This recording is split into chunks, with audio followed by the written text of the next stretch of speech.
네, 안녕하세요. 주얼러 이인창입니다. 오늘은 보이스피싱 사기범들이 귀금속 업체들의 계좌를 이용해서 금을 가져가는 수법으로 선량한 업주들이 지금 피해를 보고 있는 상황들이 벌어져요. 그래서 거기에 대해서 어떤 방법으로 범죄가 일어나고 있고, 그리고 우리 주얼러들은 또 어떻게 예방해야 될지 알아보는 시간을 가져보겠습니다.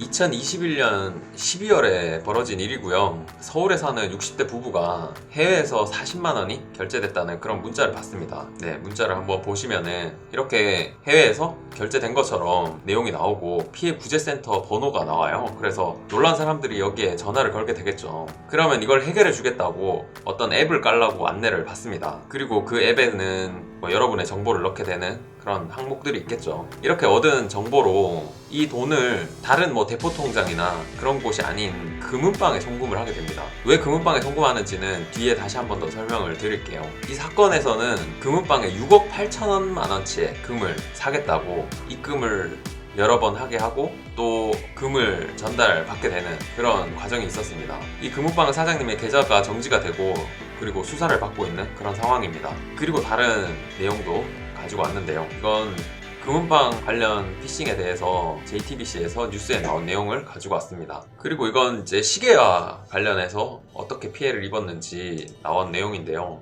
중국에 거점을 둔 보이스피싱 조직이 경기도 수원에 사는 70대 노인을 범죄 타겟으로 삼고요. 그들에게 검사를 사칭해서 당신의 계좌가 어떤 범죄에 연루되었으니까 다른 통장 계좌로 이체하라 이렇게 속였습니다. 그래서 이 노인은 6억 원을 B씨 일당이 알려준 계좌 여러 곳에다가 나눠서 이체를 했는데요. 이 돈을 이체한 곳이 이 서울에 있는 명품 시계점이고요. 그리고 중고 명품 거래하는 곳 또 금은방 명의였습니다. 이렇게 입금하기 전에 이 일당은 거래를 미리 하기로 그 금은방이나 또 시계점에 미리 얘기를 해놨던 거고요. 그리고 실제 입금 들어온 걸 확인한 업주들은 의심 없이 그 물건들을 보이스피싱 일당에게 전달하게 됩니다. 그리고 이걸 받은 일당들은 다시 금을 매매할 수 있는 곳이나 중고 거래가 가능한 곳에 가서 다시 현금화하게 되는 거죠. 이 사건에서는 이 명품 시계점이나 금은방들에 대해서 사기 방조가 있었는지 또 작물 취득세 등이 적용이 되는지 이 혐의를 적용시키기 위해서 경찰들이 좀 노력을 하고 있는 것 같아요.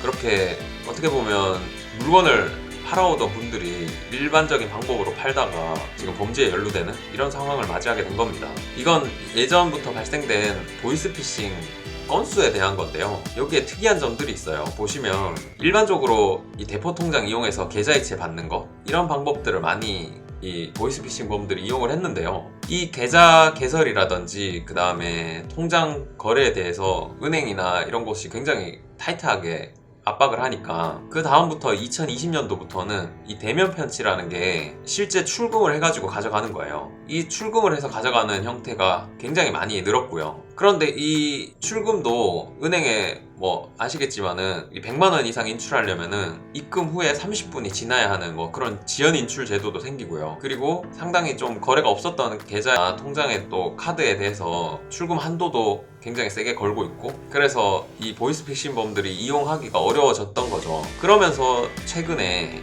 금이나 명품을 이용한 현물 발치하는 그런 수법으로 흐름이 바뀌고 있다고 합니다. 이 보이스피싱범들이 당연히 금융 시스템이 막히면 거래 비용이 가장 낮은 방법으로 현금화하려고 할 것입니다. 그런데 그 거래 비용이 이쪽이 가장 낮다는 거죠. 보이스피싱 피해액을 보시면 1년에 거의 7,000원 정도 됩니다. 엄청난 금액입니다. 얼마 전에 저희가 매우 이상해진 금시세에 대해서 말씀을 드렸습니다. 간단하게 설명드리면은 구매할 때 부가세를 10% 내고, 그리고 보통 마진이나 카드 수수료 이런 것까지 하면 기본적으로 15% 이상 사고 팔 때 차이가 나야 정상입니다. 그런데 지금은 부가세를 10% 주고 사도 되팔 때 전체 금액의 한 95%까지 현금으로 받을 수 있는 상황이거든요. 그러다 보니 이쪽 시장을 이용을 하려는 것 같고요. 제가 그 금은방 사장님으로 약간 빙의를 해서 생각을 해봤더니 이 현금으로 많이 받았을 거잖아요. 그런데 금은방 자체가 원래 현금 거래가 10만 원만 넘어가도 무조건 신고해야 되는 대상이에요. 그러다 보니까 계좌 거래에 대해서 일반 다른 업종에 비해서 저희는 굉장히 민감하거든요. 그런데 저 큰 금액을 이제 통장으로 받았다는 거는 사장님이 납세 의지가 있었다고 봐야 됩니다. 하지만 이게 보이스피싱에 연루될 거라고는 생각지도 못했겠죠. 보니까 매장을 한 6번 정도 다녀갔대요. 그 범죄자들이 그 정도 다녀갈 정도면 저희 같은 이제 판매자들은 큰 금액을 거래를 하고 싶은데 최대한 낮은 이제 저렴한 곳에서 사려고 이러나 보다 당연히 그렇게 생각을 하죠. 그러면 다른 곳보다 좀 더 금액을 싸게 제시해서 팔아야지 생각을 하셨던 것 같고요. 그러다가 지금 완전히 크게 피해를 입게 되셨습니다. 이 금액의 크기가 너무 커서 언론에서 다뤘지 사실 작은 금액들은 뭐 충분히 여러 곳에서 일어나고 있을 것 같고요.